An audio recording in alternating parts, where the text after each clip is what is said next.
So, from the floor plan, ang ide-develop natin yung water line layout muna. Okay? So, faucet.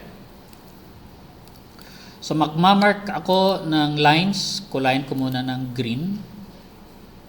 Ayan. Gawin ko na siyang 0.25. So, makapal na line na yan. And then, ito. Mag-umpisa ako sa comfort rooms. So, maglalagay ako ng line dyan going out. Tapos, gagawa ako ng line. Ganyan. And then, dugtungan ko lang yan. Tapos, lagyan ko ng text.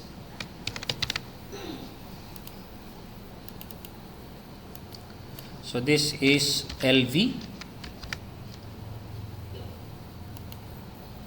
Stands for laboratory.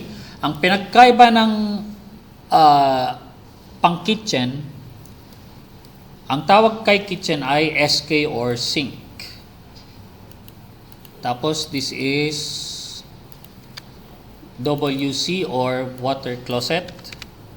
Then, this is SH or shower. Same thing applies to this comfort room. So, gagawa tayo ngayon ng line dito. Hindi natin alam kung saan yung water source.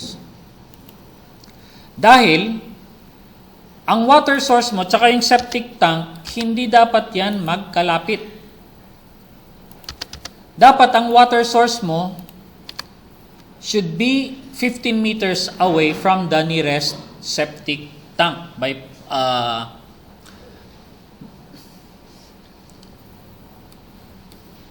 okay, 15 meters. Ngayon, kung hindi mo maiwasan na magkalapit ang septic tank mo sa water source mo, paano yan? Mag-connect ka sa public utility. Okay? Things like those. Next, meron pa ba? Itong kitchen sink. Yan.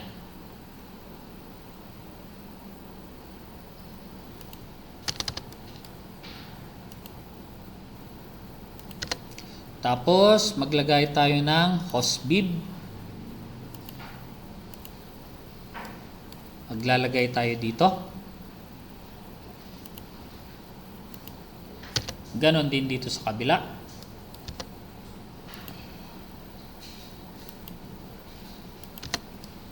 And then, pag-connectin natin yan.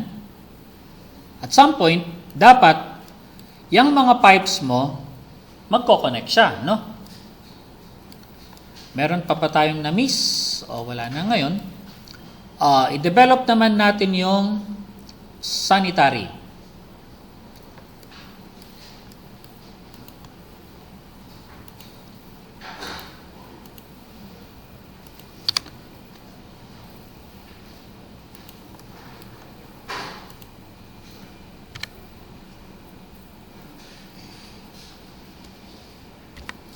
Ayan. From the same floor plan, kailangan alam natin yung layout ng yero. Okay? Yung bubong. Dahil, dyan manggagaling yung ating tubig ulan.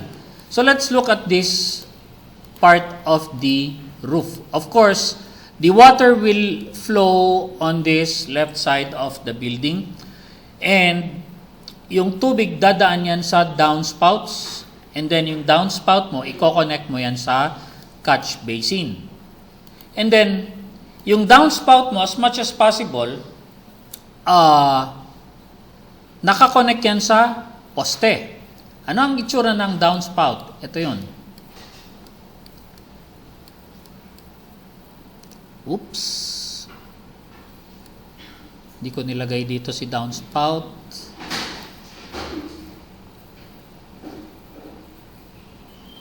Anyway.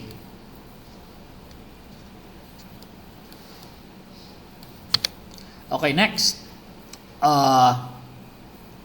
So naglagay ako ng catch basin dito.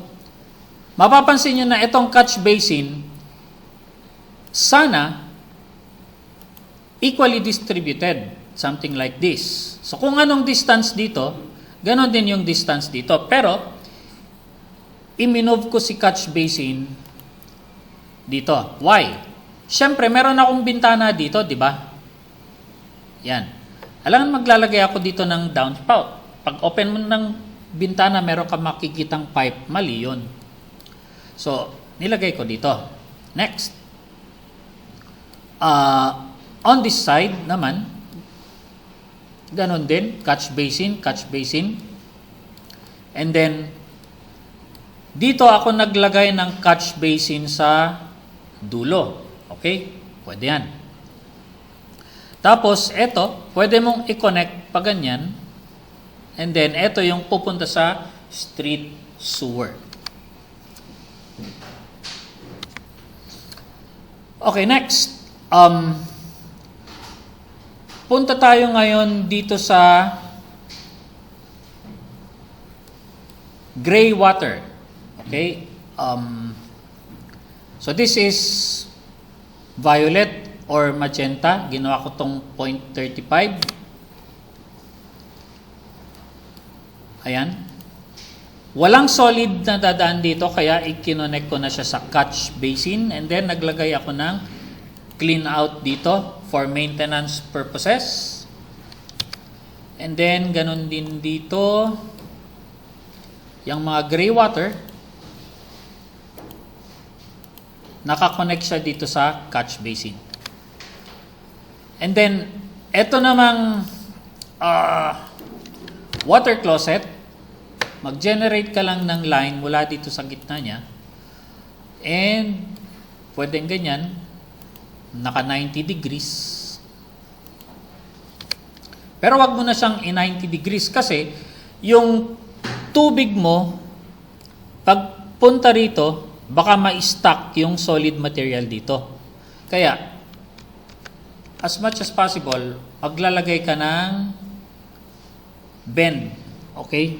Yan. Para yung flow ng tubig, dire-diretso yung velocity. Okay?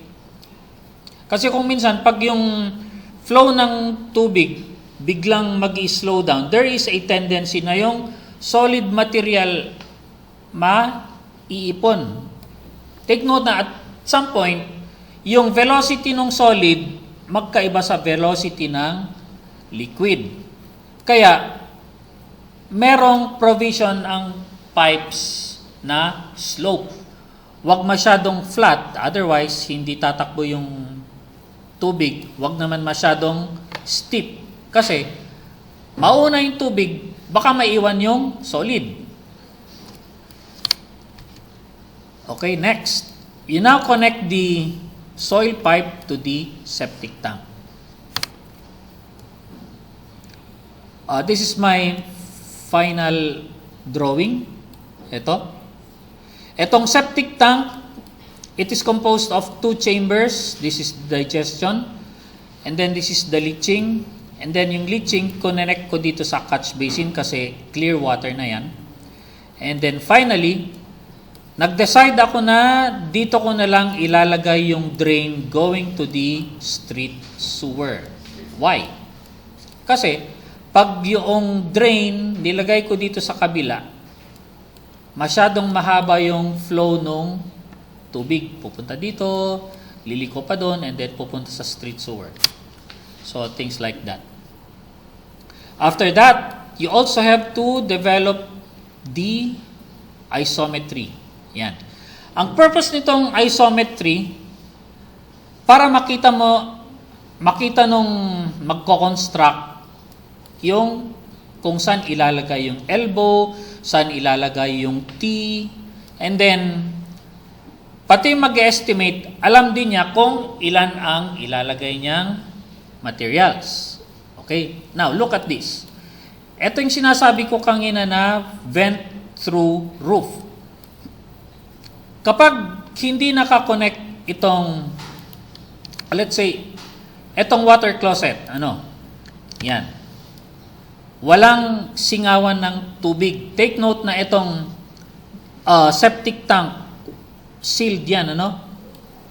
What if nag-flush ka dito? Siyempre, mag-build up ng pressure ito. Okay? Ngayon, pag mataas ng pressure nito, baka hindi na mag-flow yung tubig dyan. So, that's the reason why kailangan nating maglagay ng singawan ng pressure. Yan. Yan yung vent through roof. Usually, ito ay mga maninipis lang na pipes. Dati-rati, 2 inches, pero medyo malang 2-inch diameter pipe, naglagay na lang ako ng 1.5 para mas mura ng konti. And then, pagdating dito sa taas, i-bend mo lang yan pababa para hindi siya papasukan ng ibon. Things like those. And I also connected the gray water vent dito sa pipe ng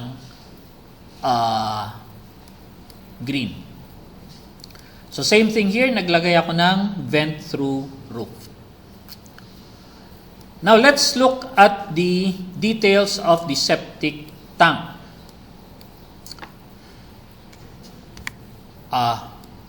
Wait. Punta tayo ngayon sa diameter pala ng pipes. Sa water line, yung pipe from the water source is 1 inch diameter. Naglagay ako ng gate valve dito. Ang itsura ng gate valve is like this.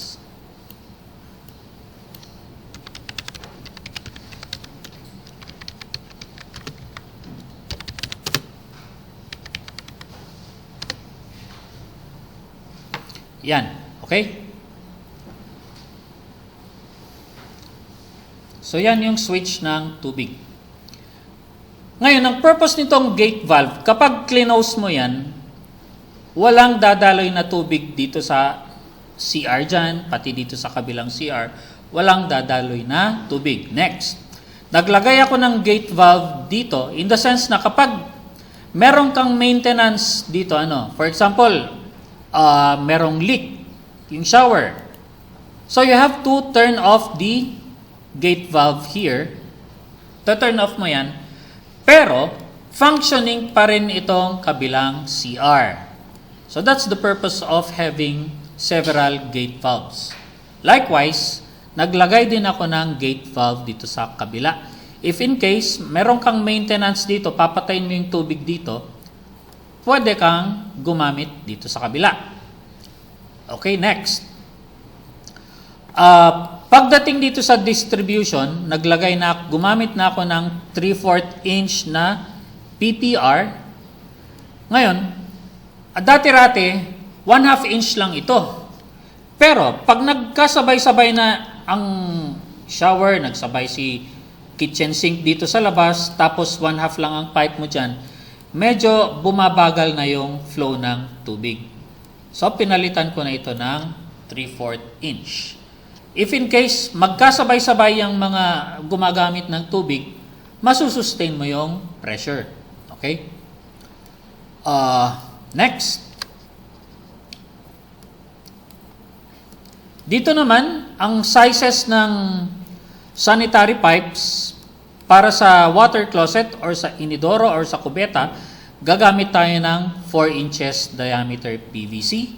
And then, para sa drain ng lavatory, sink, urinal, floor drain, 3 inch lang na PVC. Pagdating mo dito sa sanitary line, main line, or storm drain, you now use 6 inches PVC. Yan na yung mga malalaking pipes. Okay, now let's go to the septic tank details. Ang parts ng septic tank, you have the digestion chamber, and then the leaching chamber, tapos meron tayong airspace dito. Ang minimum height ng airspace should be at least 1 foot or 300 mm. And then, ito yung pipe na manggagaling sa water closet. Yan yung pinakamataas na pipe. And then, maglalagay tayo dito ng clean out sa ibabaw. Kung hindi man clean out yan, itapat mo siya sa manhole. Okay? And then, take note na ito ay airtight. Okay? Airtight yan. Ganon din dito sa leaching chamber, airtight. Ibig sabihin, walang sisingaw na hangin. Okay. Ngayon, paano natin magagawang airtight ito? Take note na ito yung water level, diretso yan hanggang dun. Ganon din dito sa kabila. Okay? So, that's how it works. Now, how about the depth of the digestion chamber, and then the length of the digestion chamber, and then the length also of the leaching chamber? Tapos, ano yung relationship nung NGL sa finished ground line? Okay? Ito yun. So, yung finished ground line, ito yung ibabaw ng lupa sa labas. Siyempre, dapat walang nakalitaw na mga pipes dyan. Ito ngayon yung pipe na connected sa catch basin, which is this pipe. Okay? Yan. So, etong septic tank natin, dapat mas mataas ng konti dito kay catch basin. Okay? So, you have to consider those. Kaya kung minsan, di mo maiwasan yung mga septic tank sa bahay, mataas siya, di ba? And then, this is the catch basin. Now, nag-send ako sa group chat natin ng picture.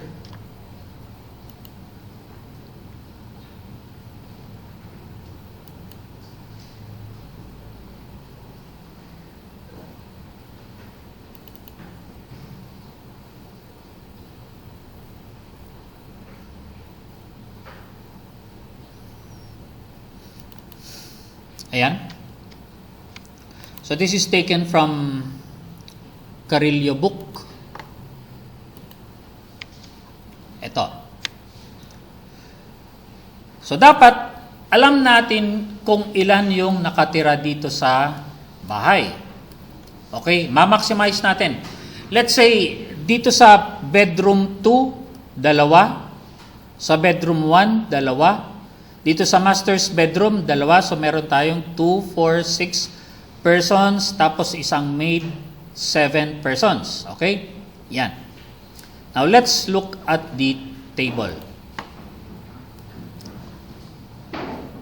Ayan, number of persons is 7. So, let's say 10. Ngayon, ang depth nung septic tank natin, ang ibig sabihin ng depth is from the water level hanggang sa ilalim is 1.2 meters.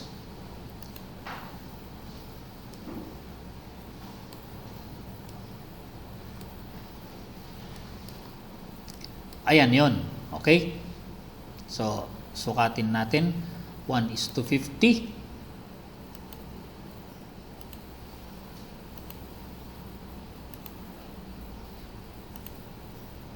Ayan. So, 1.5. Pero dito kay book is 1.2 meters. Okay lang yan. Ngayon, bakit ko nilaliman ng konti?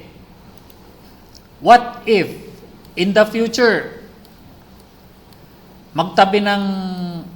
mag-extend ka ng bahay mo, o kaya magtayo ka ng another bahay sa tabi ng lote, pwede mo siyang, or dadami yung mga nakatira dito sa bahay, things like those. You have to,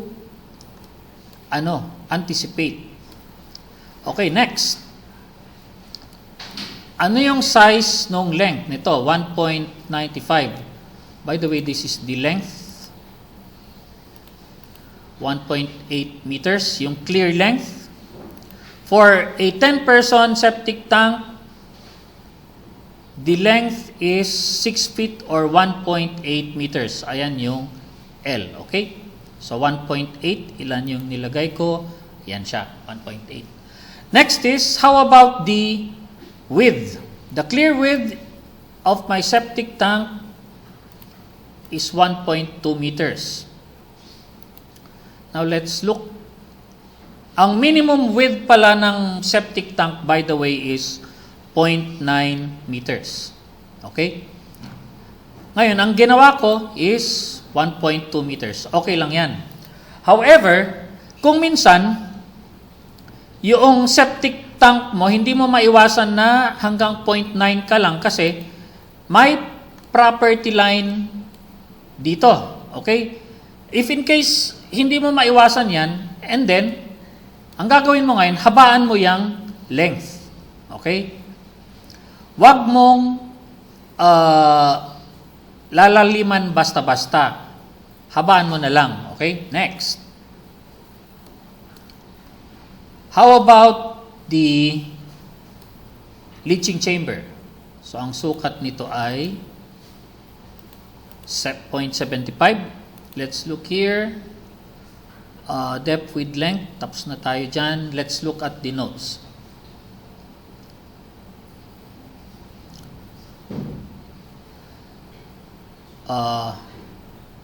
Number 1. Septic tanks are no longer allowed in Manila. Well, we're not in Manila. Number 2. No septic tank shall be installed within or under the house. Ang ibig sabihin nung within, nasa loob nung floor plan mo. Okay? Within or under the house.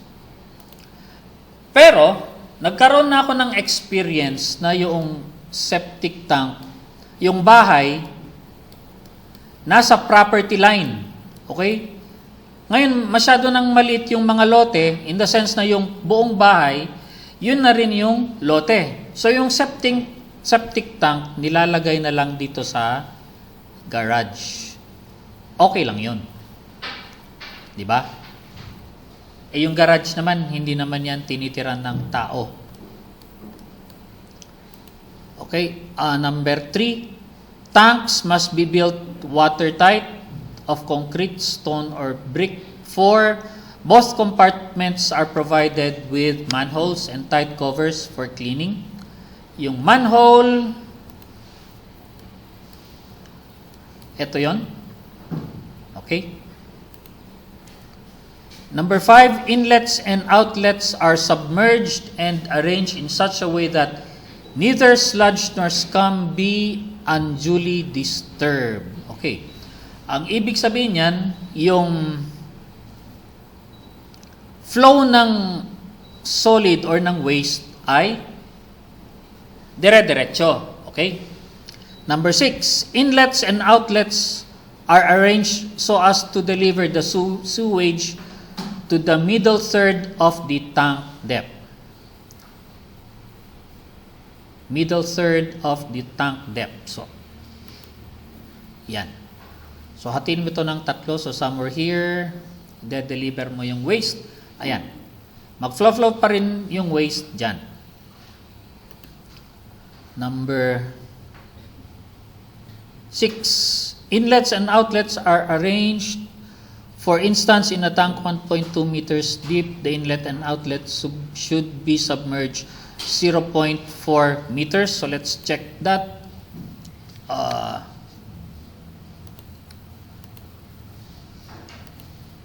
Oops, kulang.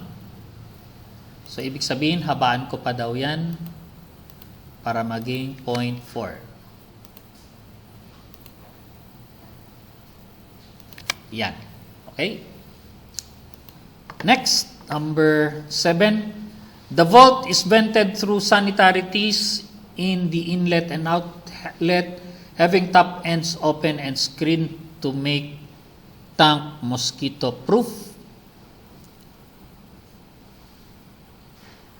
Hala. Hindi ko na sinundan ito, number 7, dahil meron akong mga vent through roof. Number 8, the bottom tank should slope 1/10 towards the manhole in the center to facilitate cleaning. Okay. Sabi niya, dapat yung manhole nandito sa center. Okay. Hindi ko nilagay yung manhole sa gitna dahil yung mga naglilinis ngayon, meron na silang pipe na malaki na pinapasok sa loob. Hindi na pumapasok yung tao sa loob. Dati-rati kasi yung tao pumapasok sa loob ng septic tank.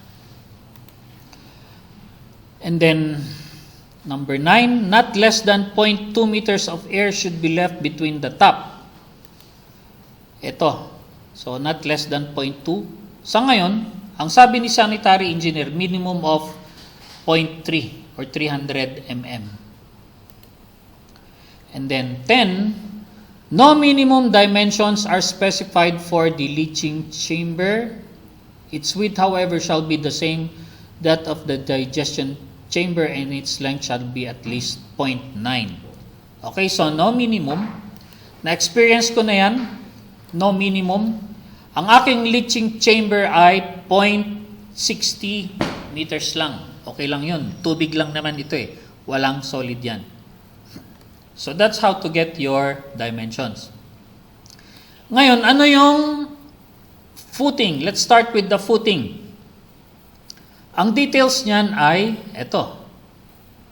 All walls shall be 6 inches CHB with 10 mm grade 33 rebars. Wall footing shall be 200 by 400. So ito yung 200, yan yung 400. And then maglagay ka na rin ng details niyan. Take note na yung details ng wall footing, same thing with the structural details. Okay? And then, yung bottom slab, eto naman. Use 100 mm thick concrete with 3 bars. How about the walls? Nakalagay na dito. And then, yung top slab mo, yun. Cover slab details, use 100 mm thick concrete with rebars. Okay, so that's how you do your details. Now, how about the catch basin details? You always start with the footing or base. Ito. So, it is 100 mm slab with bakal. Ngayon, yung ano naman yung walls niya? It is 4 inches CHB with 3 bars. And then, hanapin mo rin yung details ng cover, which is this. Okay? Yan. So, kapag nag-drawing ka, wag lang basta-basta drawing. Maglalagay ka rin ng kung ano yung laman ng drawing mo. Yan. So, meron tayong thickness. What else is missing here? The general notes. And then, this is the isometric details. Ngayon, sayang yung space dito, di ba? Ang pwede mong ilagay dyan sana itong catch basin. Pwede yan.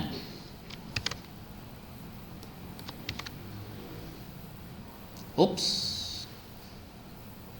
Pwede ganyan. Pag lipat-lipat mo na lang.